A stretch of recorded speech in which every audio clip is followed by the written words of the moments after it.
بسم اللہ الرحمن الرحیم۔ السلام علیکم، ویلکم ٹو مہم کہانی۔ اگر آپ کو ناول پسند آ رہا ہے تو پلیز لائک ضرور کر دیا کیجیے۔ وہ سب کزنس آج باہر سیر کرنے آئے تھے۔ سب لڑکیوں نے بڑی بڑی چادریں لے رکھی تھی سوائے زرغون اعظم کے، جو جینس پر گھٹنوں تک آتی ہاف وائٹ قمیض پہنے، گھنگریالے بالوں کو اونچی پونی بنائے، کانوں میں چھوٹی چھوٹی ایک نگوں والی بالیاں پہنے، اسٹالر ٹھیک سے سینے پر اوڑھے۔ وہ سب سے آگے تھی، ہاتھ میں کیمرہ تھا۔ یار پتہ نہیں کون لڑکا ہے جو آغا جی نے زرغون کے لیے پسند کیا ہے۔ زرگل اینٹوں کی بنی باؤنڈری پر بیٹھتی پریشانی سے بولی۔ مالا اور ہما نے سر ہلایا، جبکہ ملیحہ گھر پر ہی تھی۔ آغا جی کے آگے جو انکار کرے وہ اس کی شکل نہیں دیکھتے، زرش آپی کو بھی وہ منہ تک نہیں لگاتے، وہ جو مرضی پہنے اوڑھے، انہوں نے کبھی اس سے کلام نہیں کیا۔ زرغون اگر انکار کرتی تو وہ بھی آغا جی کے دل سے اتر جاتی۔ ہما نے دور کھڑی زرغون کو دیکھتے ہوئے کہا، جو ہنی کی پکس بنا رہی تھی، ساتھ ارسلان اور شاذم بھی تھے۔ زرش کے چہرے پر تاریک سا سایہ لہرایا تھا۔ چھوڑو یہ بات، وہ دیکھو شاذم کے پوز۔ مالا نے زرگل اور ہما کا دھیان دور کھڑے شاذم کی طرف موڑا، جو بہت مذائقہ خیز پوز بنا کر پکس بنوا رہا تھا۔ آؤ وہیں چلتے ہیں۔ وہ تینوں بھی اٹھ کر ان کے قریب آ گئی تھیں۔ تبھی ایک گاڑی روڈ پر رکتی ریورس ہوتی زرغون کے قریب آئی تھی۔ ہائے مس زرغون! گاڑی سے نکلتا وہ زرغون کے قریب آیا تھا، جو اسے دیکھ کر حیران ہوئی تھی، جبکہ باقی سب اسے دیکھتے سخت پریشان ہوئے۔ وہ شہباز رئیس صاحب، بھول گئی مجھے؟ کچھ دن پہلے میرے باغ میں آپ سے بات ہوئی تھی، وہ نرم لہجے میں بولا۔ باقی سب کو اگنور کیے وہ زرغون اعظم کو دیکھ رہا تھا۔ یہ لڑکی اسے بھا گئی تھی، اچھی لگنے لگی تھی۔ اسے نہیں یاد ہیں آپ مجھے، لیکن میری آپ سے کوئی فرینڈ شپ ہے جو آپ گاڑی سے اتر کر مجھے ہائی ہیلو کرنے آ گئے؟ وہ سینے پر ہاتھ باندھتی سپاٹ لہجے میں بولی۔ وہ کمینہ مسکرایا۔ چلو زرغون، ہمیں دیر ہو رہی ہے۔ شاذم زرغون کی کلائی پکڑتا اسے لے جانے لگا تھا۔ شہباز رئیس کی تیز نگاہ نے اس کے ہاتھ میں جکڑی زرغون کی کلائی دیکھی، پھر ہونٹ بھینچتا وہ شاذم کے قریب آیا۔ ٹھہر جا چھوٹے، میں تمہاری آپی سے بات کر رہا ہوں نا، وہ شاذم سے سخت لہجے میں بولا۔ لو جی، اب میں اتنی بھی بڑی نہیں ہوں، میں 20 سال کی ہوں، شاذم بھی 20 کا ہے، تو میں اس کی آپی کہاں سے ہوئی؟ اپنی نظر کا ذرا ٹیسٹ کرواؤ، اور مسٹر آئندہ ہمارا راستہ مت روکنا، تم تو مجھے شکل سے ہی کوئی تھڑکی لگتے ہو، وہ غصے سے بھنا کر بولی تھی، جس پر سب اسے کھینچتے ہوئے اپنے کھیتوں میں لے گئے، جبکہ شہباز رئیس مسکراتا ہوا چشمہ لگا کر گاڑی کی طرف بڑھا، جہاں 2 اسلحہ مین اس کے انتظار میں کھڑے تھے۔ شاذم نے سنجیدگی سے اسے بتایا، جس پر وہ کندھے اچکاتی ہوئی گھر کے اندر چلی گئی۔ شہباز رئیس سے دور رہنا زرغون، آئندہ یہ شخص تمہیں ملے تو بات مت کرنا، شاذم نے اسے سمجھایا، جس پر وہ کندھے اچکاتی گھر میں چلی گئی۔ آغا جی آپ خیریت؟ اس وقت وہ گاؤن کی ڈوریاں بند کرتا الجھن سے ان سے بولا، جو صبح کے 5 بجے اس کے روم میں چلے آئے تھے۔ ہاں خیریت ہے بیٹا، بس تم سے ایک بات کرنی تھی۔ ان کو سنگل صوفے پر بٹھاتا وہ ان کے قدموں میں بیٹھا۔ ہم نے پہلے بھی تمہارے لیے فیصلے لیے تھے، لیکن بدقسمتی سے 2 فیصلے غلط ثابت ہوئے، لیکن ہم مایوس نہیں ہوئے، ہمیں اللہ پر یقین تھا، وہ آپ کے لیے ضرور کچھ بہتر سوچے ہوئے ہیں۔ آقا جی کی بات پر اس کے چہرے پر سپاٹ تاثرات چھائے تھے۔ بیٹا، ہمیں تمہاری یہ خالی زندگی کاٹ کھانے کو دوڑتی ہے، ہم چاہتے ہیں تم ہنسو خوش رہو، لیکن ہم جب بھی تمہیں دیکھتے ہیں تمہارے چہرے پر ہمیں گہری ویرانی دکھتی ہے۔ اس وقت کاش تم ہمارے دل کو چیر کر دیکھ سکو، یہ دل روتا ہے، بخت روتا ہے، میں اپنی زندگی میں بہت خوش ہوں۔ دادا آپ پریشان نہ ہوا کریں، اب میں ہر وقت ہونٹوں پہ مسکراہٹ سجا کر تو نہیں پھر سکتا نا، میری بیٹی ہے جس کے وجود سے میری زندگی میں روشنی ہے، وہ ان کی بات بیچ میں ہی کاٹتا سرد لہجے میں بولا، جس پر آغا جی خاموش ہوتے اس کے چہرے کو دیکھنے لگے۔ بخت خدا گواہ ہے، اپنے بیٹوں سے زیادہ محبت میں نے تمہیں دی ہے، میں چھوٹے بچوں کو گود میں نہیں اٹھاتا، لیکن تم ایک ماں کے تھے جب میں نے تمہارا وجود اپنے ان ہاتھوں میں لیا تھا، تم سے مجھے وہ محبت ہوئی جو مجھے اپنے بچوں سے بھی نہیں ہوئی، لیکن بدقسمتی سے میں ہی تمہارے درد کی وجہ بنا، میری غلط فیصلے تمہارے اوپر کانٹے لگا گئے۔ آغا جی گہری سانس لیتے غمزدہ لہجے میں بولے۔ وہ جواباً انہیں دیکھے گیا۔ میں پھر سے تمہارے لیے ایک فیصلہ کرنا چاہتا ہوں، اس بار مجھے یقین ہے میرا فیصلہ درست ہوگا، یہ فیصلہ میرے خدا کا ہے، وہ تمہیں وہ ساری خوشیاں دینا چاہتا ہے جن کے تم حقدار ہو۔ ان کی بات پر اس کا چہرہ اور آنکھیں پل میں سرخ ہوئی تھیں۔ پھر سے میری شادی کروانا چاہ رہے ہیں؟ وہ کایا انسان ان کی پہلی تمہید پر ہی جان چکا تھا کہ وہ کیا کہنا چاہتے ہیں۔ ہاں آقا جی اس کے چہرے کو دیکھتے دھیمے لہجے میں بولے۔ وہ جواباً تلخی سے ہنس دیا۔ کون شادی کرنا چاہے گی آپ کے اس پوتے سے جو پہلے بھی 2 شادیاں کر چکا ہے؟ اس کی ایک 8 سال کی بیٹی بھی ہے۔ کیا یہ جان کر آپ کے پوتے سے کوئی لڑکی شادی کرے گی؟ سرد لہجے میں بولتا وہ کھڑا ہوا۔ تم بس ہاں کر دو بیٹا، اس بار میں نے کوئی ایسی ویسی کوئی نہیں چنی، بہت اچھی لڑکی لے کر آؤں گا تمہاری زندگی میں۔ اپنے آغا جی پر ایک آخری دفعہ یقین کر لو۔ وہ لجاجت سے بولے۔ وہ جواباً ہنس دیا۔ لیکن آپ کے پوتے کو کسی شادی کی ضرورت نہیں، نہ ہی میں شادی کروں گا۔ میں بہت خوش ہوں اپنی لائف میں، جو میری لائف میں ہو چکا ہے۔ اس کے بعد میرا ان رشتوں سے اعتبار اٹھ چکا ہے۔ آغا جی میں عورت ذات سے اب کسی اچھائی کی توقع نہیں رکھتا۔ آپ قیام کی کر دیں، شازم کی کر دیں، لیکن میری شادی کا اب خیال دل سے نکال دیں۔ وہ کہتا ہوا کبٹ سے جاگنگ سوٹ نکالنے لگا۔ چہرے پر پتھریلے تاثرات تھے۔ اگر اپنے آغا جی کو کبھی اپنے باپ کا درجہ دیا ہو تو تمہیں اس درجے کا واسطہ، تم میری بات مانو گے، تم شادی اس آنے والے جمعے کو کرو گے؟ آغا جی بھی کھڑے ہوتے سخت لہجے میں بولے۔ میں نہیں کروں گا، میں اب کسی کو اپنی زندگی سے کھیلنے نہیں دوں گا۔ وہ ضدی لب و لہجے میں کہتا ہوا واش روم کی طرف بڑھا۔ خدا کی قسم اگر تم نے جمعے کے دن ہماری پسند کی ہوئی لڑکی سے نکاح اور رخصتی نہ کی تو ہم اپنی بندوق کی ساری گولیاں اپنے اس سینے میں اتاریں گے۔ جب تم اپنی زندگی میں خوش نہیں ہو ہمارے یہ فیصلوں کی وجہ سے تو ہمیں جینے کا کوئی حق نہیں۔ آغا جی اپنا آخری پتا پھینکتے ہوئے کہہ کر رکے نہیں تھے، چھپاک سے کمرے سے باہر نکل گئے، جبکہ وہ ساکت سا وہیں کھڑا رہ گیا۔ وجود میں جیسے ہلنے کی کوئی سکت نہیں بچی تھی۔ چہرے پر تکلیف دہ تاثرات چھا گئے تھے۔ کمرے سے باہر آ کر آغا جی زیر لب مسکراتے ہوئے باہر نکل گئے۔ ہمارے بیٹے کے کھانے پینے کا خیال رکھا کرو، کچھ دنوں میں اس کی گھر والی آ جائے گی، پھر تو ہمیں کوئی ٹینشن بھی نہیں ہوگی۔ کچن میں آتے وہ کک کو ہدایت دیتے آخر میں مسکرا کر بولے۔ کک نے حیرانی سے انہیں دیکھا، لیکن وہ یہ نہیں جانتے تھے اصلی ٹینشن تو انہیں اب صحیح معنوں میں ملے گی، زرغون اعظم کی شکل میں۔ رات کے کھانے پر سب خاموشی سے کھانا کھا رہے تھے۔ جب زرش ٹک ٹک کرتی ہوئی نیچے آئی، وہ کرسی گھسیٹتی ہوئی بیٹھی۔ سب کھانا چھوڑے اسے دیکھ رہے تھے، جو بنا کسی کو دیکھے اپنی پلیٹ میں کھانا نکال رہی تھی۔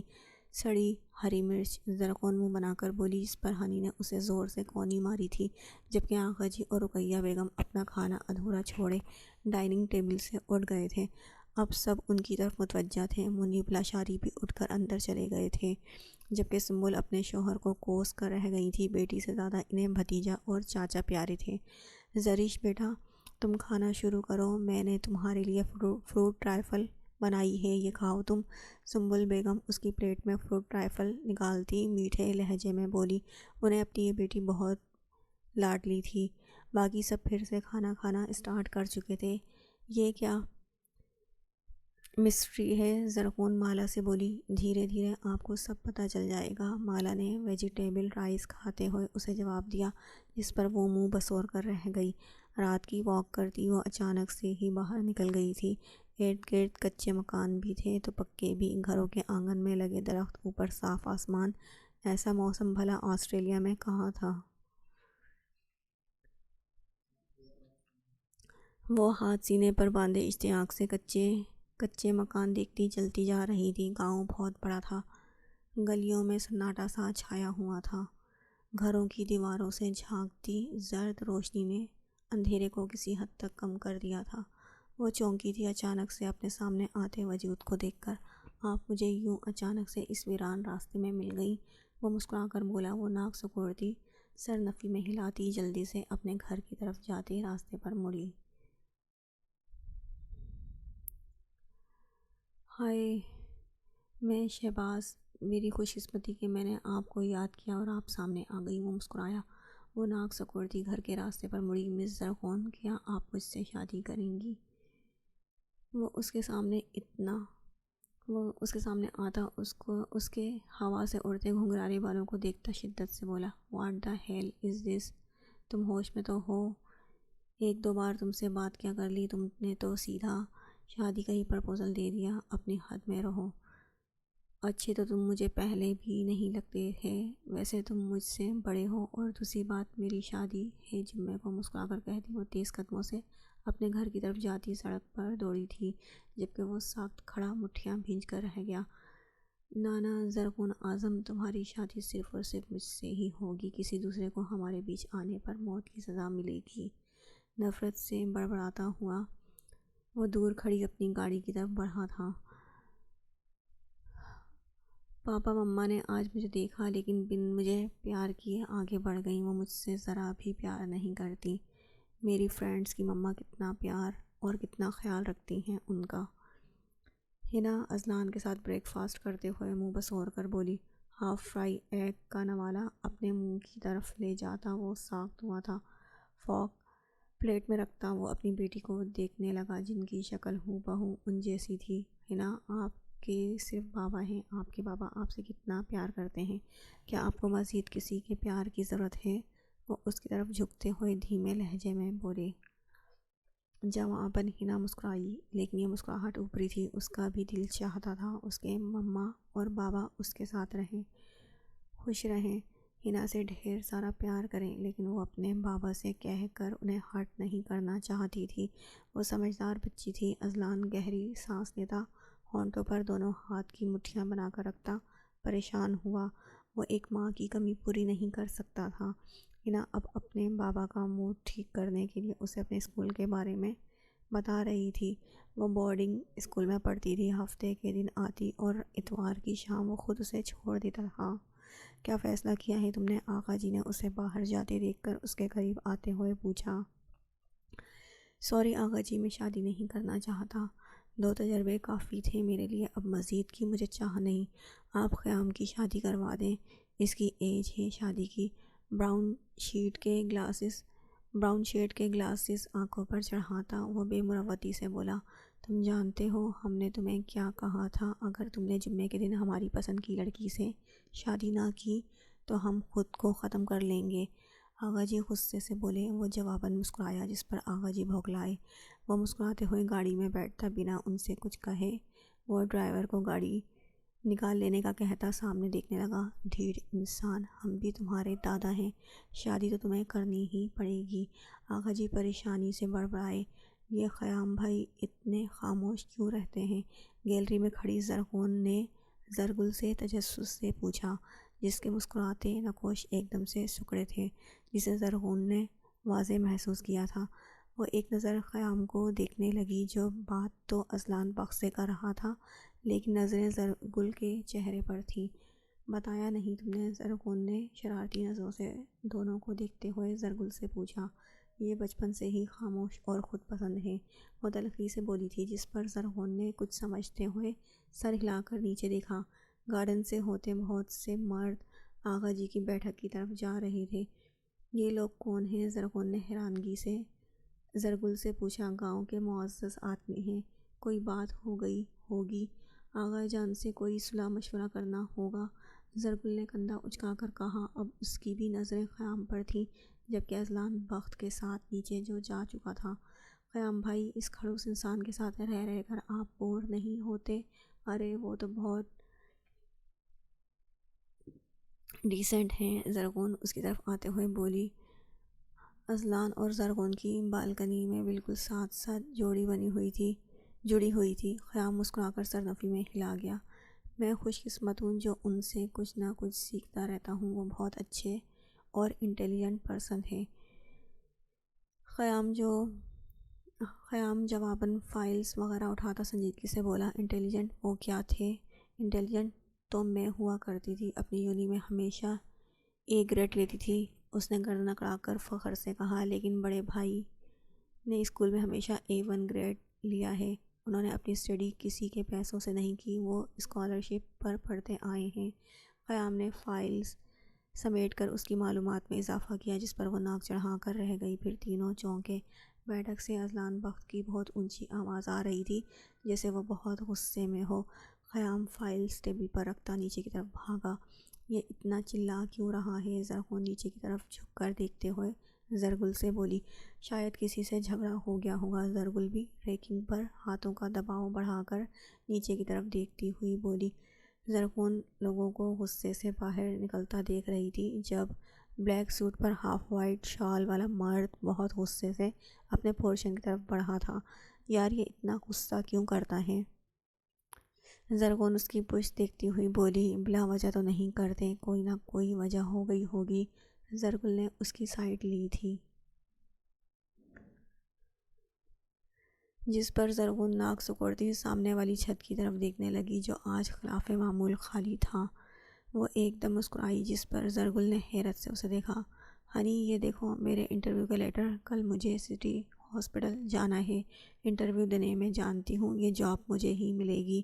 وہ بیڈ پر پھیلتی ہوئی پرجوش انداز میں بولی جبکہ ہنی دائیں بائیں سر ہلاتا پھر سے موبائل میں بزی ہو گیا۔ گھر میں رہ کر میں تو اتنا اکتا گئی تھی، شکر ہے باہر کا کھانا کھاؤں گی، گھوموں گی پھروں گی، ڈھیروں شاپنگ کروں گی، ڈیٹ ماروں گی۔ وہ چلتی کودتی ہوئی بولی اللہ آپ ڈاکٹر ہیں آپ بھی، اور آپ وہاں مریضوں کو چیک اپ کریں گی، آپریٹ کریں گی، نہ کہ گھومیں پھریں گی۔ ان سب چیزوں کے لیے وقت نہیں ملے گا، اور ویسے ڈیٹ کس سے ماریں گی؟ ہنی نے اپنی آپی کو دیکھتے ہوئے بے چارگی سے آئی برو اچکا کر پوچھا جبکہ وہ اپنا اچھلنا کودنا ترک کیے اسے گھورنے لگی۔ ہنی مسکراتا ہوا دوبارہ اپنے کام میں مشغول ہو گیا۔ ویسے آپ ہی ڈیٹ کس سے ماریں گی بتایا نہیں آپ نے؟ وہ مسکراہٹ دبا گیا۔ بکواس بند کرو ورنہ پیٹ پیٹ کر تمہارا بھرتا بنا کر کھا جاؤں گی۔ غم ہی لگوا دیا ہے۔ کیا تھا جو تھوڑی دیر خوش ہو لینے دیتے؟ لیکن ناجی تم سے کہاں دیکھی جاتی ہے اپنی آپی کی خوشی؟ وہ کبڈ کی طرف بڑھتی غصے سے بولی۔ ہاں ہاں ہاں میری معصوم آپی، وہ شرارت سے بولتا ہوا کمرے سے بھاگ گیا۔ تو ٹھہر جا، وہ کشن اس کی طرف پھینکتی ہوئے غصے سے بولی۔ صبح صبح تیار ہوتی وہ ڈائننگ ٹیبل پر موجود تھی۔ اجازت وہ لے چکی تھی آغا جی سے۔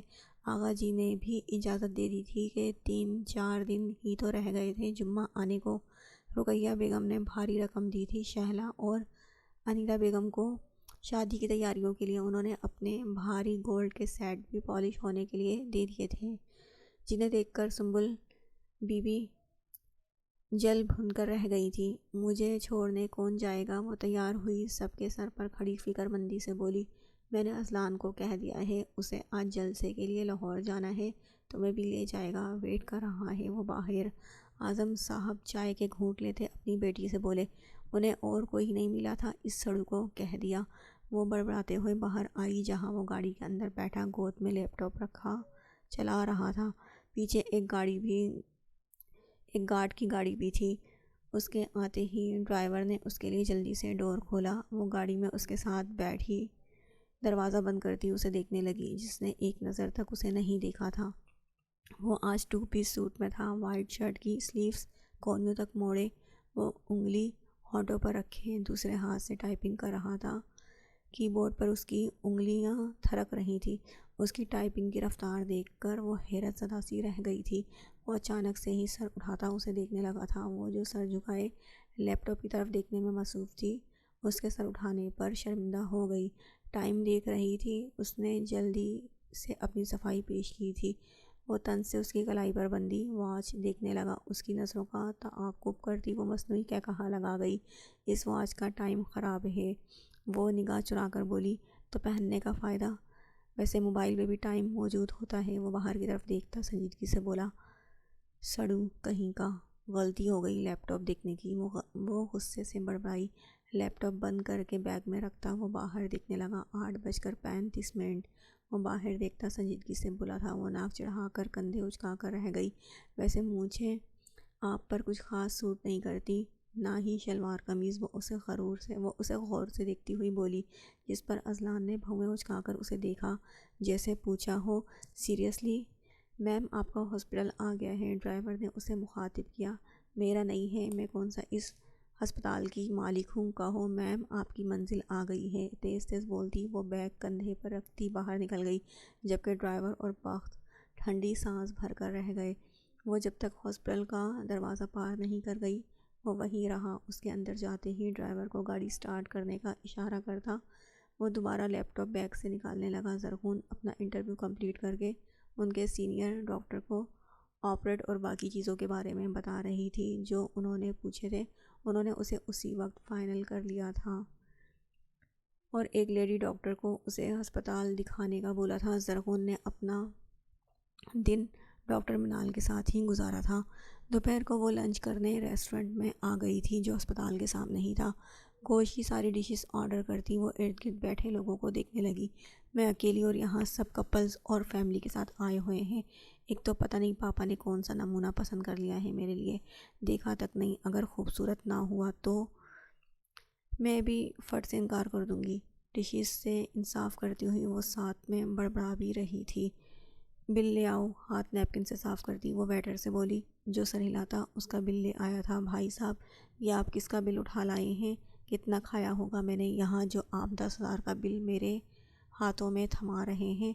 میں تو 3,000 دوں گی، ناک چڑھا کر بولتی وہاں بیٹھے سب لوگوں کو حیرت میں ڈال گئی تھی۔ میم یہ بل آپ کے کھانے کا ہے، یہ ہوٹل اس ایریے کا سب سے مہنگا ہوٹل ہے اور آپ نے ڈشز بھی تو مرغ مسالے والی منگوائی ہیں، اور یہ کوئی کپڑے سبزی والی دکان نہیں یہاں آپ دام کم کروائیں گی۔ ہوٹل کے مینیجر نے سنجیدگی سے اسے سمجھایا۔ وہ کمر پر ہاتھ رکھتی اس مینیجر کو گھورتی رہ گئی۔ بیگ سے موبائل نکالتی وہ اپنے پاپا کے نمبر ڈائل کرنے لگی۔ پاپا صبح پیسے کم لے کر نکلی تھی، آپ مجھے پیسے بھیج دیں، مجھے ابھی ضرورت ہے پیسوں کی، ارجنٹ۔ وہ اعظم صاحب سے سنجیدگی سے بولی میں کچھ نہیں جانتی، ابھی ضدی لہجے میں بولتی وہ پیر پٹک کر رہ گئی تھی۔ ویٹ کرو، اور کہاں ہو تم اس وقت؟ اعظم صاحب نے پیشانی ملتے ہوئے بیچارگی سے پوچھا۔ جگہ کا نام بتاتی وہ گردن اکڑا کر پھر سے چیئر پر بیٹھی تھی۔ دے دوں گی بل، اب آپ اپنا کام کریں، پھر میرے سر پر ہی کھڑے رہیں گے۔ مینیجر اور ویٹر کو اپنی جگہ جمے دیکھ کر وہ غصے سے بولی، جس پر وہ بیچارے حیرت سے اس لڑکی کو دیکھتے ہوئے وہاں سے ہٹ گئے۔ موبائل پر گیمز کھیلتے ابھی اسے 15 منٹ ہی ہوئے تھے جب وہ چونکی تھی اپنے سامنے کھڑے شخص کو دیکھ کر۔ صبح وہ وائٹ شرٹ اور بلیک پینٹ میں تھا، لیکن اب وہ بلیک شلوار قمیض میں تھا۔ کندھے پر ہاف وائٹ بھاری چادر رکھے وہ اسے ہی سنجیدگی سے دیکھ رہا تھا، جبکہ ہوٹل کا مینیجر اور باقی سٹاف حیرت سے اس کے پاس آئے تھے۔ وہ ایک دم اپنی جگہ سے کھڑی ہوئی تھی۔ آپ یہاں؟ وہ حیرت سے بولی۔ زرغون نے اس کی نظروں کا تعاقب کرتے ہوئے ناک چڑھایا، جبکہ اذلان بخش کی نظریں ٹیبل پر موجود ڈشز پر تھیں۔ مجھے بھوک لگی تھی، وہ منمنائی کتنا بل ہے؟ وہ مینیجر سے بولا جو بھونکلا کر اس کے قریب آیا۔ سر آپ ہمیں فون کر دیتے، یقین مانیں ہمیں نہیں پتہ تھا یہ آپ کی وائف ہیں، اگر یہ بتا دیتی تو ہم ہرگز نہیں کہتے۔ اس کی وائف کہنے پر وہ دونوں مینیجر کو گھورنے لگے۔ ایکسکیوز می، یہ تمہیں کہاں سے میرے ہسبینڈ لگتے ہیں؟ ان کی عمر دیکھو اور میری دیکھو، یہ میرے کزن ہیں بس۔ ناک چڑھا کر وہ غصے سے بولی، جس پر سب حیرت زدہ ہوئے۔ اشرف ان کا بل ادا کر دو، وہ سنجیدگی سے بولا۔ سر آپ شرمندہ نہ کریں، بل کی کوئی ضرورت نہیں، مینیجر جلدی سے بولا تھا، لیکن وہ بنا کچھ کہے زرغون کو پیچھے آنے کا اشارہ کرتے ہوئے باہر نکل گیا۔ پیچھے کھڑے گارڈز بھی اس کے پیچھے لپکے تھے۔ زرغون بیگ پکڑتی مینیجر اور ویٹر کو غصے سے گھورتی ہوئی باہر نکل گئی۔ اس کے چہرے کے نقوش سخت غصے سے تنے ہوئے تھے۔ اس کا دل تو کر رہا تھا اس بے وقوف لڑکی کو رکھ کر تھپڑ لگائے، لیکن اعظم صاحب کا خیال کرتے ہوئے وہ چپ تھا۔ لوٹا دوں گی گھر جا کر آپ کے پیسے، میں بیگ میں مزید پیسے رکھنا بھول گئی تھی، زیادہ تیوریاں چڑھانے کی ضرورت نہیں۔ وہ اس کے تنے ہوئے نقوش دیکھتی منہ بنا کر بولی، شٹ اپ زرغون اعظم، وہ درشتگی سے بولا تھا۔ اسے ہوٹلنگ کرتی لڑکیاں سخت زہر لگتی تھی، ساتھ ڈاکٹر بھی لگایا کریں، بہت ریلیکس انداز میں کہتی وہ فون پہ آئی کال کی طرف متوجہ ہو گئی تھی، جبکہ وہ سر جھٹک کر رہ گیا تھا۔ عجیب لڑکی تھی۔ ہائی جیک، کیسے ہو تم؟ وہ خوش اخلاقی سے بولی۔ آئی ایم فائن، میں تم لوگوں کو بہت مس کرتی ہوں یار، وہ منہ بناتے ہوئے بولی، جبکہ وہ غصے سے سر جھٹک کر رہ گیا۔ اس لڑکی نے سر درد کر دیا تھا اپنی حرکتوں اور باتوں سے۔ حویلی کی ڈیکوریشن دیکھنے والی تھی۔ آغا جی نے خود اپنی نگرانی میں ساری حویلی ڈیکوریٹ کروائی تھی، جبکہ گھر کی عورتیں حیرت زدہ تھیں۔ آغا جی تو بیٹھ ہی نہیں رہے تھے، سارے کام اپنی نگرانی میں کروا رہے تھے، جبکہ بالکنی میں کھڑا اذلان بخش سخت غصے میں تھا۔ نظریں آغا جی پر تھیں جو پکتی ہوئی دیگوں کے قریب کھانے کا معائنہ کر رہے تھے۔ وہ غصے سے نیچے ان کے قریب آیا۔ میں نہیں کروں گا نکاح، وہ دانت پر دانت جماتا سپاٹ لہجے میں بولا۔ اگر تم نے نکاح سے انکار کیا یا گھر سے غائب ہوئے تو یاد رکھنا اذلان، تمہاری قسم کھاتا ہوں زندہ نہیں رہوں گا۔ جبکہ وہ غصے سے ان کے قریب آیا، اس کو کہتے وہ پھر سے پکتے پکوان کی طرف متوجہ ہو گئی۔ یہ زرغون کی شادی کس سے کروا رہے ہیں آپ؟ وہ درشتگی سے بولا۔ تم سے نہیں کر رہا، بے فکر رہو، آغا جی ریلیکس سے انداز میں بولے۔ لڑکا کون ہے مجھے بتائیں، میں اس کی انکوائری کروا لیتا ہوں، وہ سنجیدگی سے بولا۔ ہم نے کروا لی ہے انکوائری، لڑکا بہت اچھا ہے، ٹینشن نہ لو اور ریلیکس رہو۔ آغا جی ہاتھ میں پکڑی چھڑی پر دباؤ ڈالتے ہوئے بولے۔ ریلیکس کہاں، رہنے دیتے ہیں آپ مجھے، غصے سے کہتا وہ اپنے مینشن کی طرف تیز تیز قدموں سے بڑھ گیا۔ جبکہ آغا جی مسکرا کر نوید کو آواز لگانے لگے۔ بات سنو، لگتا نہیں تم آسٹریلیا سے آئی ہو، لگتا ہے کسی جنگل سے اٹھ کر یہاں آ بسی ہو۔ وہ جو شازم کے ساتھ کیرم کھیل رہی تھی، زرش کی بات پر ناک سکوڑتی وہ اس کی طرف متوجہ ہوئی۔ لمبے گھنگریالے بالوں کا جوڑا کیے ہاف وائٹ ٹراؤزر پر اسکائی قمیص پہنے ہوئی تھی، رف سا حلیہ تھا اس کا۔ جبکہ زرش فل تیار تھی، وہ ایسے ہی رہتی تھی، خود کو بنا سجا کر رکھنے والی۔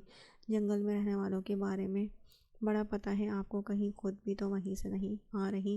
ویسے بھی دادی کہتی ہیں مائیوں کی دلہن کو رف سا رہنا چاہیے، اس طرح دلہن کو روپ زیادہ آتا ہے، منہ بنا کر کہتی وہ پھر سے اپنے کھیل کی طرف متوجہ ہوئی۔ واٹ نانسنس، بڑی ہوں تم سے تمیز سے بات کیا کرو، زرش غصے سے بولی۔ کیوں، آپ پرائم منسٹر لگی ہوئی ہیں یا آپ میری اماں ہیں جو آپ سے تمیز سے بات کروں؟ جیسے تم مجھ سے بات کرو گی میں بھی ویسے ہی بات کروں گی، غصے سے کہتی وہ شازم کو مسکرانے پر مجبور کر گئی تھی، لیکن وہ بیچارہ بہت مشکل سے اپنی ہنسی روکے ہوئے تھا۔ Shut up you fool girl, Zarish غصے سے بنا کر بولی۔ You shut up and control your tongue, ورنہ لڑائی میں آج تک مجھ سے کوئی نہیں جیت سکا۔ بنا اسے دیکھے ریلیکس سے انداز میں کہتی وہ اسے آگ لگا گئی تھی۔ تو میں تو دیکھ لوں گی میں، شوق سے وہ باز نہیں آئی تھی اسے تپانے میں، جبکہ زرش اس کی لمبی زبان کو کوستی ہوئی وہاں سے نکل گئی تھی۔ واہ یار، کیا سبق سکھایا ہے تم نے زرش آپی کو، شازم اس سے امپریس ہوتا ہوا بولا۔ اسے بڑا شوق ہے دوسروں سے الجھنے کا، پہلے دن میں کچھ نہیں بولی تو وہ اپنے آپ کو 30 مرخانی سمجھ بیٹھی، ناک چڑھا کر بولتی۔ وہ اوپر کھڑے آغا جی کو مسکرانے پر مجبور کر گئی تھی۔ ایسی ہی لڑکی کی تو تلاش تھی انہیں جو انہیں مل چکی تھی۔ تم دونوں کو ایک ڈور میں باندھ کر رہے گا تمہارا یہ دادا، وہ مونچھوں کو تاؤ دیتے غائبانہ انداز میں اذلان بخت سے مخاطب ہوئے۔ آغا جی نے جمعرات کے دن سارے گاؤں کو کھانے پر حویلی میں بلایا تھا۔ سارا گاؤں ان کے گھر پہ اکٹھا تھا سوائے رئیس خاندان کے اذلان بخت۔ جمعے کے دن صبح صبح گھر سے نکلنے لگا تھا جب سامنے ہی اپنے گاڑی سے ٹیک لگائے کھڑے آغا جی کو دیکھا۔ وہ انہیں دیکھ کر اپنی جگہ ساخت ہوا تھا۔ ادھر کی تیاری ہے میرے بچے، آغا جی چھڑی پر دباؤ ڈالتے ہوئے اپنے لاڈلے پوتے سے دوستانہ انداز میں بولے۔ وہ آج پریس کانفرنس منعقد کی تھی تو بس اسی پر جا رہا تھا، وہ واچ پر ٹائم دیکھتا ہوا بولا۔ بچے ایسا ہے کہ پریس کانفرنس والوں کو منع کر دو، نکاح اور رخصتی کے بعد کر لینا پریس کانفرنس، بھاگی نہیں جا رہی تمہاری پریس کانفرنس، وہ اس کے نزدیک آتے بڑے ریلیکس انداز میں بولے تھے۔ میرا جانا ضروری ہے آقا جی، اور آپ سے کس نے کہا میں نکاح اور رخصتی میں دلچسپی رکھتا ہوں؟ میری چھوڑیں اور خیام کی فکر کریں یا شازم کی، میری عمر نکل چکی ہے شادی کی، وہ سپاٹ لہجے میں ضد بھرے لہجے میں بولا۔ نکاح تو تم نے ہی کرنا ہے، تم سے ہی ہوگا اس بچی کا نکاح، اور دوسری بات آج تم اس گھر سے بنا نکاح کے نہیں جاؤ گے، ورنہ ہم سے برا کوئی نہیں ہوگا، آغا جی ضدی لہجے میں بولے۔ آپ کیوں پھر سے میری زندگی خراب کر دینا چاہتے ہیں؟ میں نے کہہ دیا مجھے شادی میں کوئی انٹرسٹ نہیں، اور میرے ساتھ اس دفعہ آپ زبردستی نہیں کر سکتے، وہ سپاٹ انداز میں کہتا گاڑی کی طرف بڑھا۔ ایک منٹ میرے لال، آغا جی اس کے سامنے آتے ہوئے غصے سے بولے، جبکہ وہ گہری سانس لیتا انہیں سپاٹ نظروں سے دیکھنے لگا۔ اگر تم نے میری بات نہ مانی تو میں شہباز رئیس کا رشتہ منظور کر لوں گا، لبوں پر ہلکی مسکان سجاتے وہ لاپرواہی سے بولے، جبکہ اس کے قدم اپنی جگہ پر جم کر رہ گئے تھے، چہرے پر پتھریلے تاثرات رقم ہو چکے تھے۔ لیکن زرغون کی آج شادی ہے، وہ کچھ دیر بعد بولنے کے قابل ہوا تھا۔ تو کیا ہوا؟ ابھی کون سا ہو گئی ہے؟ ادھر تم گھر سے باہر، ادھر ہم احمد رئیس کو فون کر کے بلا لیں گے، مسکرا کر کہتے اس کے دھواں دھواں ہوتے چہرے کو دیکھتے وہ اندر ہال کی طرف بڑھ گئے، جبکہ وہ مٹھیاں بھینچے ضبط سے ہونٹ دانتوں میں دبا کر رہ گیا۔ غصے سے چہرہ سرخ ہو چکا تھا، پھر پلٹ کر اندر کی طرف بڑھتا، سامنے آتی ہر چیز کو ٹھوکروں پر اڑاتا وہ اندر کہیں غائب ہو گیا تھا، جبکہ پلر کے پیچھے چھپے آغا جی مسکرائے، ایک مطمئن سی سانس لیتے وہ اندر چلے گئے۔ یار کیسی لڑکی ہوں، مجھے میرے پاپا نے میرا دلہا تک نہیں دکھایا۔ جاؤ، میں نہیں کرتی شادی وادی، ویڈیو پر ہی دکھا دیتے۔ وہ اگر گنجا ہوا تو، یا پھر چھوٹے قد کا ہوا تو، اگر اس کی آنکھیں چھوٹی ہوئیں، دل کا کنجوس ہوا تو، نا جی میں صاف انکار کر دوں گی۔ اگر بات کرا دیتے تو میں جانچ لیتی اس کی باتوں سے کہ وہ کیسا ہے، کنجوس ہے یا پھر کھلے دل کا ہے۔ آف وائٹ کھلے گھیرے والے فراک پہنے جس پر گولڈن بھاری کام کیا گیا تھا، گھنگھرالے بالوں کو کھلا چھوڑ کر ان میں پھول لگائے تھے، نازک سی جیولری پہنے، سمپل میک اپ میں وہ بہت اچھی لگ رہی تھی، بلکہ پہچانی نہیں جا رہی تھی۔ ادھر ادھر چکر لگاتے وہ جلے دل کے پھپھولے پھوڑ رہی تھی، جبکہ بیڈ پر بیٹھی زرگل مالا ہما اس کی باتوں پر ہنس رہی تھی، لیکن اس کے سامنے نہیں، ہونٹوں پر رکھے ہاتھوں کے پیچھے۔ کل کو میں اپنے بچوں کو بتاؤں گی کہ بچوں، آپ کی ماں کی ایسی ارینج میرج ہوئی کہ شاید ہی کسی کی ہوئی ہو، تو وہ تو الٹ مجھے ہی کہیں گے کہ کیسے آپ نے اتنے سال آسٹریلیا میں گزار لیے، آپ تو بہت پرانے زمانے کی روح تھی، یہاں کہاں آ کر بس گئی۔ وہ بیڈ پر بیٹھی جھنجھلا کر بولی، جس پر ان تینوں کے مشترکہ کہے گونجے تھے۔ وہ تیکھی نسوں سے ان تینوں کو گھورتی پھر سے خود پر افسوس کرنے لگی۔ ہائے میری قسمت، شادی کی خوشی میں دلہا کو دیکھے بنا ہاں کر دی، آج افسوس ہو رہا ہے۔ چلو شکل سے تو گزارا کر لوں گی، لیکن وہ کنجوس نہ ہو یار، مجھے کنجوس آدمی ذرا اچھے نہیں لگتے۔ وہ پھر سے جھنجھلاتی ہوئی مرر کے سامنے آتی ہوئی بولی، اوف زرغون، واقعی تمہاری زبان اور ہونٹ نہیں تھکتے بول بول کر یار، صبر کر لیا کرو جتنا تم بولتی ہو، مجھے لگتا ہے تمہارا شوہر صرف 3 دن میں ہی بہرا ہو جائے گا، پھر چیخ چیخ کر اسے سمجھاتی رہنا۔ زرگل نے حیرانی سے اس کی چلتی زبان کے جوہر دیکھتے ہوئے تعصب سے کہا، اچھا ہے جو دل کیا گالیاں نکال لی، برائی کر لی، کوسنے دے دیے، ویسے بہرے شوہر کے تو بہت فائدے ہیں، کاش پہلے غور کر لیتی تو اپنے لیے بہرے شوہر کی بھی ڈیمانڈ کرتی۔ وہ ناک چڑھا کر بولتی، ان سب کو پھر سے کہے لگانے پر مجبور کر گئی تھی۔ زرگل آپی، دادو اور آنٹی کہہ رہی ہیں دلہن کو باہر لے آئیں۔ ہنی دروازے سے جھانکتا ہوا بولا، ہنی ایک بات سننا۔ وہ اسے جاتے دیکھ کر جلدی سے بولی، تمہارے دلہا بھائی کیسے دکھتے ہیں؟ وہ اشتیاق سے بولی، کانوں سے بہرے، آنکھوں کے اندھے، شکل کے بیچارے، آپ کو ایسا ہی شوہر چاہیے تھا نا، اور اللہ نے آپ کو ویسا ہی عطا کر دیا ہے، اب خوش؟ اب باقی آپ خود دیکھ لینا کہ کیا کیا کوالٹی ہیں ہمارے دلہا بھائی میں۔ وہ شرارت سے کہتا چھپک سے کمرے سے بھاگ گیا، جبکہ وہ بنا دلہن ہونے کا لحاظ کرتی پیروں سے سینڈل اتار کر اسے مار چکی تھی، لیکن وہ تب تک بھاگ چکا تھا۔ ایڈیٹ، لگ جاؤ میرے ہاتھ، پھر بتاتی ہوں میں تمہیں، غصے سے کہتی وہ دروازے میں پڑی سینڈل کو اٹھا کر پہننے لگی، جبکہ وہ سب حیرانی سے دیکھ رہی تھی۔ ایسی دلہن ہو انہیں پورا یقین نہیں تھا۔ زرغون اپنے نام کی واحد ایک نمونہ ہے، کیا بت بن کر بیٹھ گئی ہو؟ لے جاؤ اب باہر، صبح سے کمرے سے باہر نہیں نکلنے دیا، اب تو میرے شوہر کی شکل مجھے دکھا دو ظالموں۔ وہ انہیں اپنی طرف حیرت سے دیکھتے غصے سے بولی، جبکہ وہ تینوں ایک دوسرے کو دیکھتی ہوئی اٹھی، زرغون تمہارا گلا نہیں دکھتا بول بول کر یار، تم اتنا کیسے بول لیتی ہو؟ اور دوسری بات، تم اتنی اچھی پنجابی اردو کیسے بول لیتی ہو؟ مالا اس پر سرخ کامدار دوپٹہ اڑاتی ہوئی حیرت سے بولی، کلاسز لی ہیں پنجابی اردو کی، اور بس۔ وہ ان تینوں کو گھورتی ہوئی بولی جو اس کا گھونگھٹ نکال چکی تھی، کتنا زیادہ بولتی ہوں۔ ہما اور زرگل اسے کندھوں سے تھامتی باہر گارڈن میں لے آئیں، جہاں دلہا آمنے سامنے نکاح پڑھنے تھے، بس ایک سرخ چادر کو بیچ میں حائل کیا جانا تھا۔ یہ سوٹ پہن لے، آغا جی نے بھیجا ہے، اور وہ باہر ارجنٹ بلا رہے ہیں آپ کو۔ قیام اسے سوٹ دیتا ہوا بہت احترام سے بولا۔ فائل اسٹڈی کرتا وہ غصے سے لب بھینچ کر رہ گیا، کشادہ ماتھے پر تہویاں چڑھائے وہ بیٹھا رہا۔ بڑے بھائی آغا جی ویٹ کر رہے ہیں باہر۔ خیام ڈریس اس کے بیگ پہ رکھتا نرم لہجے میں بولا، جبکہ وہ فائل ایسے ہی ٹیبل پہ پڑکتا ہوا بنا ڈریس کو چھوئے باہر کی طرف تیز قدموں سے بڑھا۔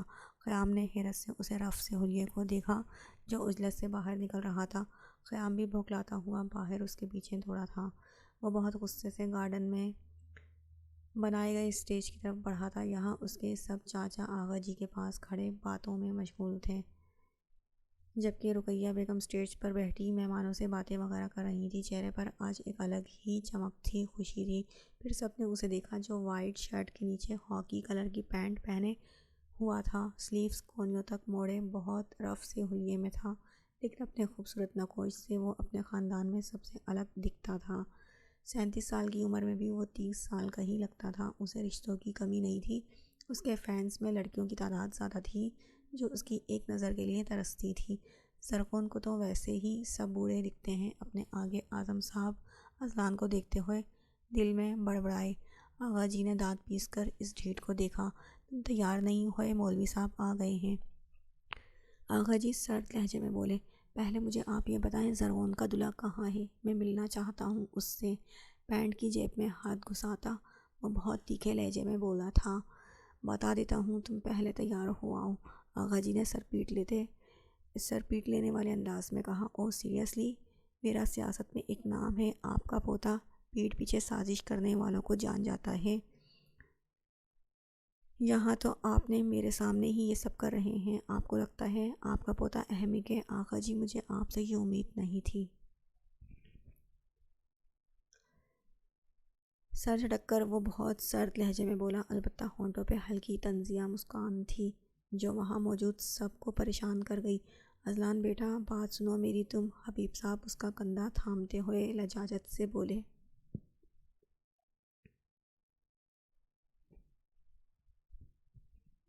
پلیز چاچو، میں کوئی بچہ نہیں جسے آپ سب بلیک میل کریں اور وہ مان جائے گا۔ نو نیور، میری زندگی میں اب کسی شادی کے لیے کوئی جگہ نہیں۔ وہ دیکھ حبیب صاحب کو رہا تھا لیکن سنا آغا جی کو رہا تھا۔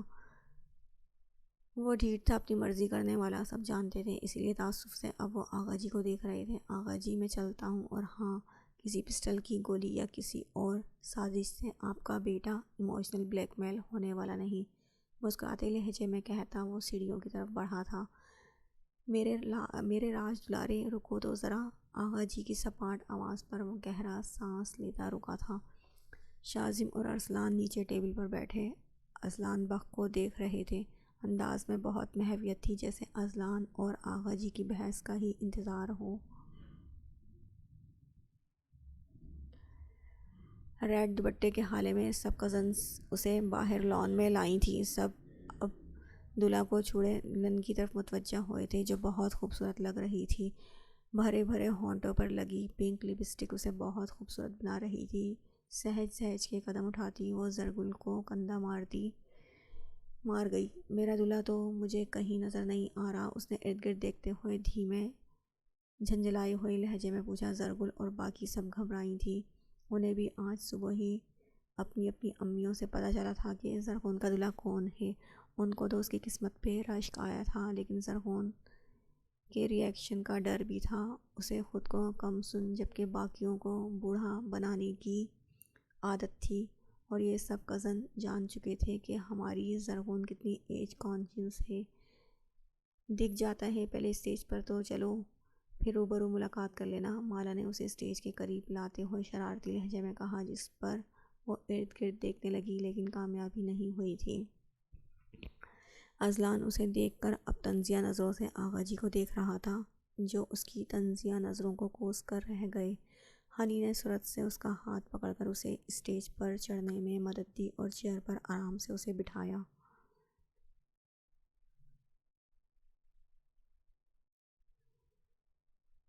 سنو ہنی کے بچے، اپنے جیجو سے تو ملواؤ۔ وہ ہنی کی سلیوز کھینچتی ہوئی غصے سے بولی، بس ابھی آپ دیکھ لیں، لیکن 1-2 منٹ چپ رہیں۔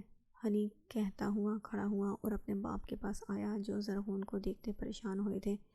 نوید مولوی کو میرے بیٹھک سے بلا لاؤ، آغا جی اپنے بیٹے سے کہتے زرغون کو دیکھنے لگے جو دادی رقیہ سے کچھ بات چیت کر رہی تھی۔ وہ یقیناً اپنی سسرالی رشتہ داروں کے بارے میں پوچھ رہی تھی، جبکہ وہ ہاتھ پینٹ کی جیب میں ڈالے آقا جی کو ہی دیکھ رہا تھا۔ چہرے پر سپاٹ تاثرات تھے۔ تبھی نوید صاحب مولوی صاحب کو لے آئے تھے۔ سنبل بیگم کو چھوڑ کر باقی سب کا دل پتے کی طرح کانپ رہا تھا کہ یہ اونٹ آخر کس کروٹ بیٹھے گا۔ مولوی صاحب نکاح شروع کریں۔ آغا جی کی بے لچک آواز پر وہ حیرت سے آغا جی کو دیکھنے لگا، لیکن یہ تو طے تھا اس بار وہ آغا جی کی کسی بلیک میلنگ میں نہیں آئے گا۔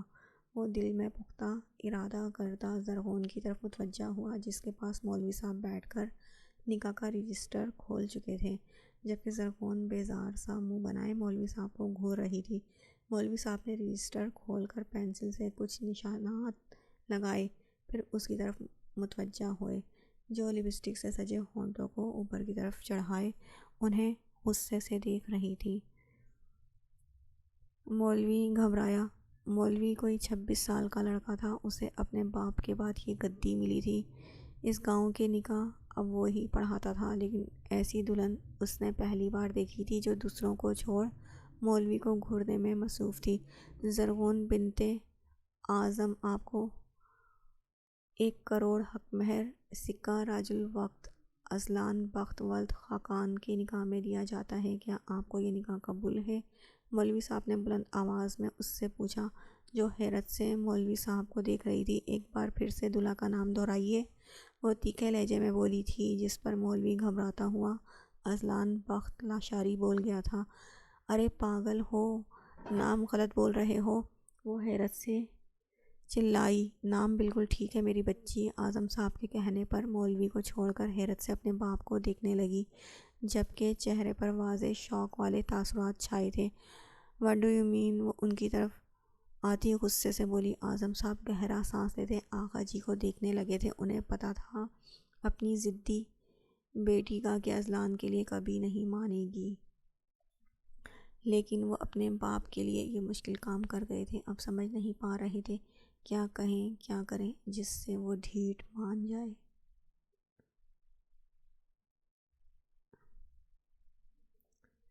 نکاح کرو اس لڑکی سے، نو نیور۔ آپ نے سوچا بھی کیسے اذلان بخت لاشاری اس سے نکاح کرے گا؟ وہ بھینچے ہوئے لہجے میں بہت غصے سے آغا جی سے بولا تھا، جس پر زرغون اعظم بنا بڑوں کا لحاظ کیے ایک دم سے اس کے سامنے آئی تھی۔ اوئے بڈھے، تم سے کس نے کہا میں تم سے نکاح کروں گی؟ ارے آپ اس دنیا میں اکیلے مرد ہوتے تو پھر بھی زرغون اعظم آپ کو اپنے دلہے کا درجہ نہیں دیتی۔ میری کون سی عمر نکل رہی ہے یا مجھے کون سا رشتوں کی کمی ہے جو آپ سے نکاح کر لوں؟ کیا مجھے کسی پاگل کتے نے کاٹا ہے؟ وہ کافی اونچی آواز میں ناک چڑھا کر بولتی سب کو بوکھلا کر رکھ گئی تھی۔ سب منہ پھاڑے دونوں کو آمنے سامنے کھڑا دیکھ رہے تھے۔ بنی سوری دلہن کے سامنے رف سے حلیے میں کھڑا وہ بندہ بہت غصے سے اس منہ پھٹ لڑکی کو دیکھ رہا تھا۔ شٹ اپ زرغون اعظم، تم بھی اچھے سے کان کھول کر سن لو، میں تم جیسی بدتمیز منہ پھٹ نکمی لڑکی سے نکاح کرنا اپنی توہین سمجھتا ہوں، جسے نہ بات کرنے کی تمیز ہے نہ پہننے اوڑھنے کا سلیقہ۔ ہاتھوں کی مٹھیاں بھینچے وہ بہت غصے سے بولا تھا۔ زرغون نے بہت غصے سے ارد گرد کچھ تلاشا، جیسے اسے مارنے کے لیے کوئی چیز تلاشی ہو، لیکن ناکامی نہیں ہوئی تھی اسے۔ ویٹر کے پاس آتی اس کے ہاتھ سے سبز چھوٹا سا پائپ پکڑتی وہ اس کے سامنے پھر سے آئی تھی، جبکہ وہ پینٹ کی جیبوں میں ہاتھ ڈالے تمسخرانہ نظروں سے اسے ہی دیکھتا رہا۔ اعظم صاحب اور آغا جی انتہائی پریشانی سے ان کے قریب آئے تھے، جبکہ گھر کی بہوئیں سمیت ینگ جنریشن وردہ حیرت سے دونوں کو دیکھ رہے تھے، بلکہ شاذم اور ارسلان تو باقاعدہ ان دونوں کی ویڈیو بنا رہے تھے، اور گھر آئے مہمان ان کی تو حالت ہی عجیب ہو گئی تھی۔ دنیا کے انوکھے دلہا دلہن کو جو دیکھ رہے تھے۔ ڈاکٹر ہوں میں، ڈاکٹر کوئی رشوت سے نہیں بنی، نکمے ہوں گے آپ، بڈھے ہو ایک دم کوجے بھی، ایک بیٹی کے باپ، 2 شادیاں بھگتانے والے بڈھے ہو تم۔ مجھے تو میرے باپ کی شرم ہے، ورنہ اب تک تمہارا سر پھاڑ چکی ہوتی۔ سر جھٹک کر ناک چڑھا کر وہ بولی تھی، جبکہ اعظم صاحب اپنی بیٹی کی چلتی زبان سے سب کے سامنے ایک بار پھر سے شرمندہ ہوئے تھے۔ اذلان میری بات سنو۔ آغا جی بے بسی سے اسے اپنی طرف کرتے ہوئے بولے، آغا جی آپ کا پوتا چاہے مان بھی جائے میں نہیں مانوں گی۔ اچھے دادا ہیں آپ میرے، اپنی کنواری کمسن پوتی کا نکاح اس سے کر رہے ہیں، اگر میرے سگے ہوتے تو میرے جوڑ کا ڈھونڈتے۔ وہ گردن اکڑا کر کمر پر ہاتھ رکھتی اذلان بخت کو گھور کر آغا جی سے بولی۔ اعظم صاحب دانت پیس کر اپنی بیٹی کو گھور کر رہ گئے۔ بڑی شرم کر رہی تھی اپنے باپ کی، اگر نہ کرتی تو پتہ نہیں کیا کر دیتی تمہاری تو۔ اذلان بخت بہت غصے سے اسی طرف بڑھا جب وہ ڈنڈے والا ہاتھ اوپر اٹھا گئی تھی، جب ہنی صورت سے ان دونوں کے بیچ میں آیا تھا۔ آپ پلیز تماشا نہ کریٹ کریں، مان جائیں نا میرے خاطر، پاپا کے خاطر۔ ہنی اس کے سامنے کھڑا بہت لجاجت سے بولا تھا، میں اس مولوی سے تو نکاح کر سکتی ہوں لیکن ان سے ہرگز نہیں۔ مولوی کی طرف اشارہ کرتی وہ نخوت سے بولی تھی، جبکہ اب شوق میں جانے کی باری مولوی کی تھی۔ سب ٹکر ٹکر اذلان اور زرغون کو دیکھ رہے تھے۔ اذلان ہلکا سا مسکرایا مولوی کی ٹائٹ ہوتی حالت کو دیکھ کر، جو خوامخواہ اپنے کالر درست کرنے لگا تھا۔ آغا جی میں چاہتا ہوں زرغون کو بیسٹ ملے، اور اگر اسے مولوی بیسٹ لگتا ہے تو آپ اس کا نکاح اس مولوی سے کر سکتے ہیں، کوئی پرابلم نہیں۔ ویسے بھی یہ ہماری زرغون کی ایج کا ہی ہے۔ ایک ایک لفظ چبا کر بولتا وہ زرغون اعظم کا خون خشک کر چکا تھا۔ آغا جی نے زرغون کو گھور کر دیکھا جو مولوی کو کھا جانے والی نظروں سے دیکھ رہی تھی۔ اذلان بھی سیریس۔ حبیب صاحب سنجیدگی سے بولے، چاچو خدا کی قسم میں سیریس ہوں، آپ اپنی بھتیجی سے پوچھ لیں کیا وہ مولوی سے نکاح کے لیے سیریس ہے۔ زرغون نے ڈنڈے پر ہاتھ کی پکڑ مضبوط کرتے ہوئے اذلان بخت کو کینہ توز نظروں سے دیکھا۔ اس کا بس نہیں چل رہا تھا اسے سالم نگل جائے، لیکن وہ بے بس تھی۔ کاش اسے ایک خون معاف ہوتا تو وہ اس انسان کو دوسرا سانس نہ لینے دیتی۔ وہ جلے دل سے سوچ کر رہ گئی، جبکہ شاذم اور ارسلان کا ہنس ہنس کر برا حال تھا۔ وہ ایک سائڈ پہ کھڑے تھے، دونوں ہنستے ہوئے نظر نہیں آ رہے تھے، ورنہ اب تک اذلان بخت ان کے دانت توڑ چکا ہوتا۔ اذلان یار سچویشن کو دیکھو اور سمجھو، اگر نکاح نہ ہوا تو بہت بے عزتی ہوگی آغا جی کو، کتنی پیاری ہے ان کی عزت کے لیے، پلیز کر لیں نکاح۔ قیام نے اس کے کندھے پر ہاتھ رکھتے ہوئے دھیمے لہجے میں کہا، لیکن وہ کیسے ایک منہ پھٹ بدتمیز اپنی سے اتنی چھوٹی لڑکی سے نکاح کر سکتا تھا؟ ویسے بھی 2 تجربے کافی تھے اس کے لیے، اب مزید کی سخت نہیں تھی اس میں، کاش کوئی اسے سمجھ پاتا۔ وہ سوچ کر رہ گیا۔ مولوی زرغون کو دیکھنے پر سر جھکا گیا، بے شرم انسان کیسے شرما رہا ہے، جیسے میں تو اس سے نکاح کے لیے مری جا رہی ہوں۔ وہ کھول کر رہ گئی تھی۔ اعظم ایک منٹ ادھر آ کر بات تو سنو۔ آغا جی ایک طرف ہوتے اعظم کو آواز لگا گئے۔ اعظم سر ہلاتے ان کے پاس آئے۔ آغا جی جیسے جیسے بات کر رہے تھے اعظم صاحب کے چہرے پر ویسے ویسے پریشانی والے تاثرات چھا رہے تھے۔ اذلان نے سنجیدگی سے اپنے آغا کو دیکھا۔ اوف، میں کیا کروں آپ کا، اب کون سی سازش بن رہے ہیں یہ؟ اذلان بخت جھنجھلا کر رہ گیا، اب یہ کون سی پٹیاں پڑھا رہے ہیں میرے باپ کو، اللہ خیر کرے۔ اوف، کہاں پھنس گئی، کاش مجھے پہلے پتہ ہوتا تو فرار ہو سکتی تھی۔ وہ دانت پیس کر رہ گئی۔ سنبل بی بی صوفے پر بیٹھی طنزیہ نظروں سے اذلان بخت کو دیکھ رہی تھی۔ باقی سب پریشان تھے سوائے شاذم اور ارسلان کے، جو بہت انجوائے کر رہے تھے اس سچویشن کو۔ مالا بیٹھے بیٹھے ہنی کو دیکھ رہی تھی، جو اب نہ جانے کیا اپنی آپی کے کانوں میں بول رہا تھا، جو ناک چڑھائے سن رہی تھی۔ ان دونوں بہن بھائیوں کی شکل بہت ملتی جلتی تھی، بس زرغون کے بال گھنگریالے تھے اور ہنی کے سیدھے سلکی۔ وہ بہت سلجھا ہوا لڑکا تھا، اسے دیکھتے ہی مالا کا دل پتہ نہیں کیوں اس کی طرف کھینچا چلا جاتا تھا۔ وہ پریشان تھی دل کی بدلی ہوئی حالت پر۔ وہ بہت خوبصورت کم عمر لڑکی تھی۔ اذلان، میں آخری بار پوچھ رہا ہوں، تم یہ نکاح کرو گے یا نہیں؟ آغا جی نے غصے سے اس کی طرف آتے ہوئے پوچھا۔ مجھے یہ نکاح قبول نہیں، وہ لاپرواہ سا کھڑا بہت ضبط سے بولا تھا۔ مجھے آپ سے 3 بار قبول نہیں، قبول نہیں، قبول نہیں، خود کو پتہ نہیں کیا سمجھتے ہیں۔ وہ کمر پر ہاتھ رکھ کر بولی، جبکہ وہ آغا جی کو طنزیہ نظروں سے دیکھتا اسٹیج سے اترا۔ نوید، فون کرو، رئیس احمد کو لے کر آئے۔ اپنے بیٹے کو نکاح کے لیے میں ابھی اسی وقت زرکون کی شادی اس کے بیٹے شہباز رئیس سے کروں گا۔